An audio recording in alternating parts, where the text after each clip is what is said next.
ئێرە ڕادیۆی دەنگی گەلە.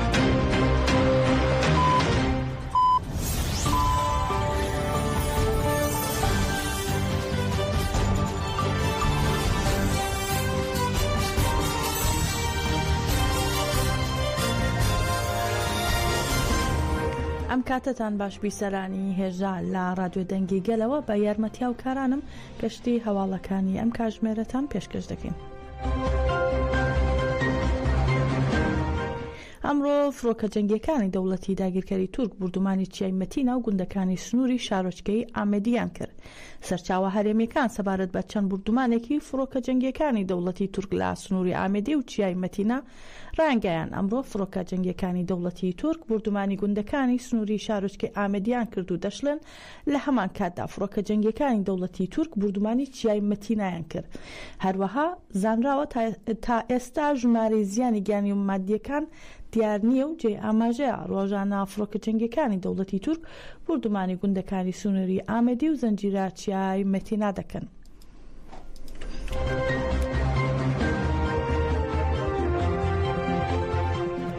هاوسەرۆکایەتی کۆنسەی بەڕێوەبەری کەجەکە ڕایگەیاند تێکۆشانی هاوبەشی گەلان لا دژی فاشیزم پاشڤەرۆیی و زیهنێتی یەکپەرست بەو بەهایانەی ئافراندی هەموو هەوڵەکانی بەتاڵ کردەوە و دەشڵێن با پێشخستنی تێکۆشانی گەلان لا دژی فاشیست کۆمەڵکوژی و هەوڵە ڕەشەکانی زیهنێتی قڕکەر بەتاڵ دەبنەوە. هاوسەرۆکایەتی کۆنسەی بەڕێوەبەری کەجەکە سەبارەت بە کۆمەڵکوژی 1995 غازی و 2004 قامیشلو ڕاگەیاندراوێکی بڵاو کردەوە تایدا ئەو کردەوانەی شەرمەزا کرد. کەجەکە لە ڕاگەیاندراوەکەیدا ئاماژە بەوە دەکات تێکۆشانی شۆڕشگێڕی کە لە کوردستاندا پێشکەوت لەگەڵ تەفگەری دیموکراتی و سوسیالیستی تورکیادا یەکانگیر بوو. گەلی عەلەویش پێشەنگایەتی ئەم یەکیەتیەی کرد و بۆیە لا کۆمەڵکوژی غازیدا ئەم پێشەنگایەتی گەلی عەلەوی بە ئامانجگیرە.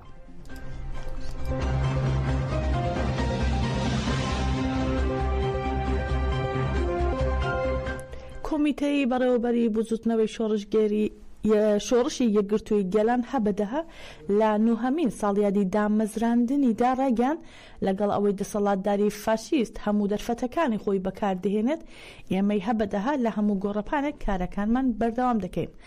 لە ڕاگەیاندراوەکەی تەفگەری شۆڕشی یەکگرتووی گەلان داهاتووە. تەفگەری شۆڕشی یەکگرتووی گەلان لە 12 ئاداری ساڵی 2016دا لە هەرێمەکانی پاراستنی مەدیا ڕاگەیاندرا و هەبەدەها لە دامەزراندنیەوە لە تورکیا و کوردستان لا دژی فاشیزمی ئاکەپە مەهاپە یەکێکە لە بەڕێوەبەرانی تێکۆشانی یەکگرتووی. هەروەها ڕاشیگەن بەڵێنی سەرکەوتنی تێکۆشان لە دەهەمی ساڵدا دووپات دەکەینەوە و لە کۆتایی ڕاگەیاندراوەکەیاندا هاتووە وەک هەبەدەها لە بەرامبەر کۆمەڵکوژی چەتە سەلەفیەکان لە سووریا لە بەرامبەر گەلی عەلەوی داین و بانگەواز لا کرێکە ڕەنجدەر و بندستان و هەموو مەزهەبەکان دەکەین لە بەرامبەر کۆمەڵکوژیەکان هەڵویست وەربگرن.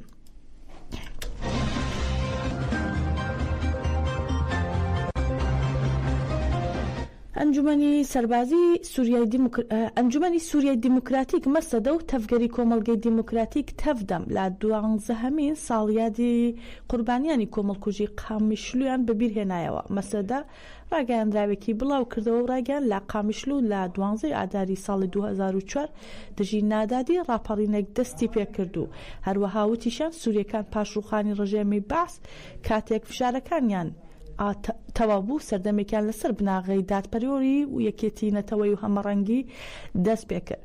مەسەدە ڕاشیگەن بۆ سووریایەکی هەمەڕەنگ و دیموکراتیک خەبات دەکەن بۆ مسوگەرکردنی مافی گەلان و تەفدەمیش ڕایگەیان پاشڕاپەڕینی ئادار گەلی سووریا ترسی تێکشکاند و لە ساڵی 2011 دژی ڕژێم ڕاپەڕی و وتیشیان ئەم ڕاپەڕینە بووە بناغی شۆڕشی 19 تەموزی ساڵی 2012 لە ڕاگەیاندراوەکەی تەفدەمدا هاتووە. بانگەوازی لە هەمووان دەکەین لە دەوری دەستکەوتەکانی 12 ئادار کۆ ببنەوە و ئیدارەی خۆبەڕێوەبەری دیموکراتیک و هێزەکانی سووریای دیموکراتیک بەهێزتر بکەن.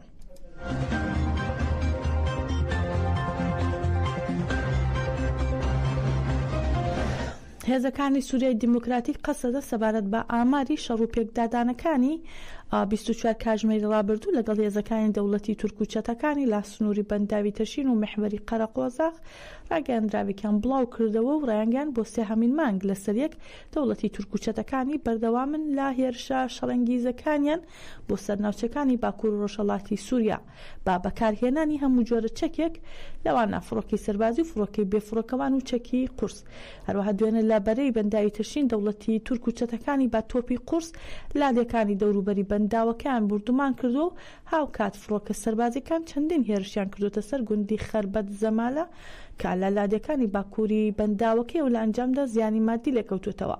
هەروەها لە هەوڵێکی چەتەکان بۆ ئەنجامدانی هێرشی خۆکوژی بافڕۆکەی بێفڕۆکەوان بۆ سەرخاڵەکانی هێزەکانی قەسەدا شەڕوانان توانیان 4 فڕۆکە خۆکوژی بخەنە خوارەوە.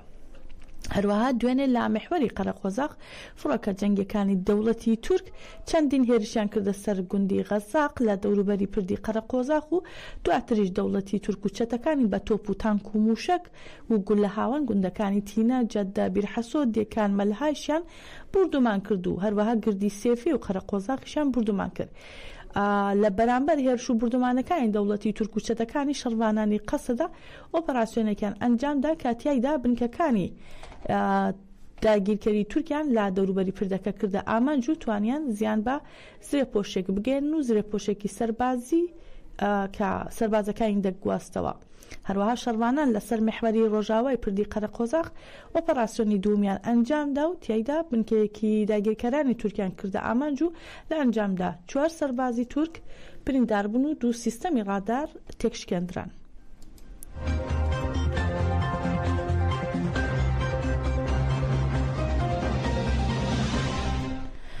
توێژەکانی باشووری کوردستان با گرنگیەوە لە بانگەوازیەکەی ڕێبەرۆجەلان دەڕوانن و تێیبەستنەوە بە جەژنی نەورۆزەوە و دەڵێن نەورۆزی ئەم ساڵ 2 جەژنە. هەروەها بانگەوازی بەشداریکردن لە ئاهەنگی پیرۆزکردنی جەژنی نەورۆز لە بناری قەندیل دەکەن.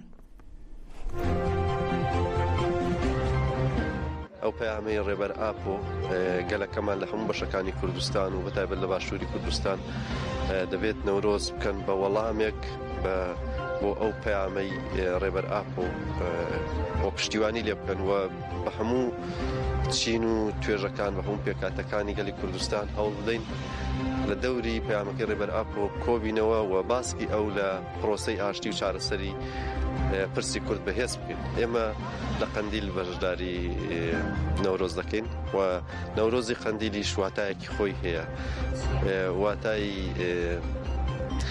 یعنی بۆتە نەریتێک لە چەند ساڵی ڕابردوو کە هەموو بەشەکانی کوردستان کوردی هەر 4 پارچەی کوردستان منەماڵی شەهیدان دێن لەوێ بە جۆشێکی مەزن نەورۆز لەوێ دەکەن و قەندیل بۆ خۆی ڕەمزی بەرخودان و قەڵای شۆڕژگەرانی کوردستانە. بگا بە چارەسەری و بگا بە دوا مەتاف کە ئاشتی ئێمە هەمیشە لەناو بانگەوازی بڵێن ڕێبەرایەتیە و ئەوەی کە ڕێبەرایەتی بڵێن وەکو بانگەواز بیدا بەگوێ ئێمە بەدەمێکە وەکو کەسایەتی ئەم کەسایەتیشی کورد لە زۆر پەیاماوەرگتەوە دەزانین ماهیەت و ئەرزشی نەورۆز لە چیایە بۆ بە تایبەتیش لە ناو بانگەوازی پرۆسی ئاشتیا تەبان ئامادەکاریی گەورە و بەرفراوان دەکرێت بۆ ئەوەی کە زیاتر ئەم پرۆسەیە بەرێتە پێشەوە، ینی پرۆسی ئاشتی بەرێتە پێشەوە بێ بە 2 نەورۆز ینی بە تەسەوری بنیان. سەرمەت بەیاتی شارەزای ئەمنی عێراقی لە تۆڕی کۆمەڵایەتی ئیکسی خۆی بڵاوی کردەوە لە پەیوەندێکی تەلەفۆنی لە نێوان جەک سۆلیڤان و سوودانی ئاگادار کراوەتەوە لەوەی ئەمریکا بەنیازە ئەو سزایانە هەڵبوەشێنێتەوە کە بەسەر هاوردەکردنی غازی ئێرانی بۆ عێراق سەپێنراوە بۆ مەرجەی هێزەکانی هەشتی شعبی هەڵبوەشێنرێتەوە. دەشڵێت ئەمەش لا چوارچێوەی هەوڵەکانی واشنگتۆن دێت بۆ کەمکردنەوە و سنووردارکردنی زیانی ئابووری لەسەر عێراق لە بەرامبەر گرتنابەری هەنگاوی یەکلاکەرەوە لە مامەڵەکردن لەگەڵ هێزە چەکدارەکانی ئەو وڵاتە بەتایبەت هێزەکانی هەشتی شعبی کە بەهۆی پەیوەندی لەگەڵ ئێرانەوە نیگەرانی بۆ ئەمریکا دروست کردووە.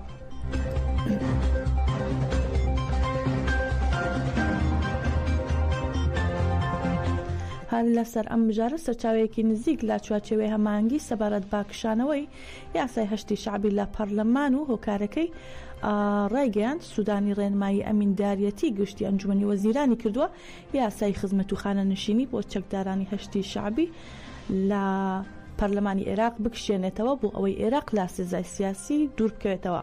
ئاماژەی بۆش کردو ئاماژ لەم هەنگاوە کەمکردنەوەی ناکۆکیە سیاسیەکانە بە تایبەت لەگەڵ کاریگەری بەرچاوی ئەم یاسایە لەسەر بەڕێوەبردننی دانیشتنەکانی پەرلەمان. هەروەها ئەوەش خراوەتە ڕوو گژیەکانی نێوان هێزە سیاسیەکان لە چوارچێوەی هەماهەنگیدا بە تایبەت لەسەر بڕگەکانی پەیوەست بە تەمەنی ئەندامان و هێشتا بەردەوامە و هیچ چارەسەرێکی کۆتایی نەدۆزراوەتەوە سەرڕای ئەو کۆبوونەوانی کە پێشتر بۆ ئەو مەبەستە ئەنجام درابوون.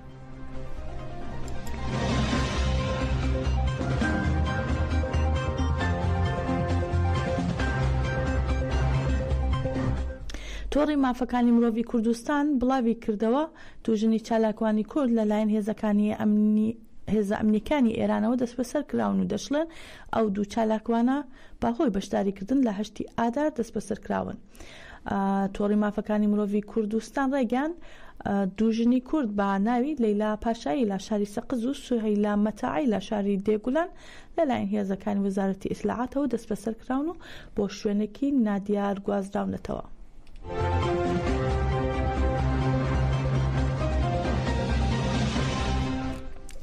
مارکۆ ڕۆبیۆ وەزیری دەرەوەی ئەمریکا سەبارەت بە ئاگربەست و ڕێککەوتنی ئوکراینیا لەگەڵ رووسیا ڕێگەیان ئوکراینیا بە ئاگربەست و ڕێککەوتن لەگەڵ رووسیا ڕازی بووە و هیواخوازین رووسیاش وڵامەکەی ئەرێنی بێت. باسی لەوەش کردووە دۆناڵد ترامپ سەرۆکی ئەمریکا دەیەوێت بە زووترین کات شەڕ لە ئوکراین ڕابگرێت.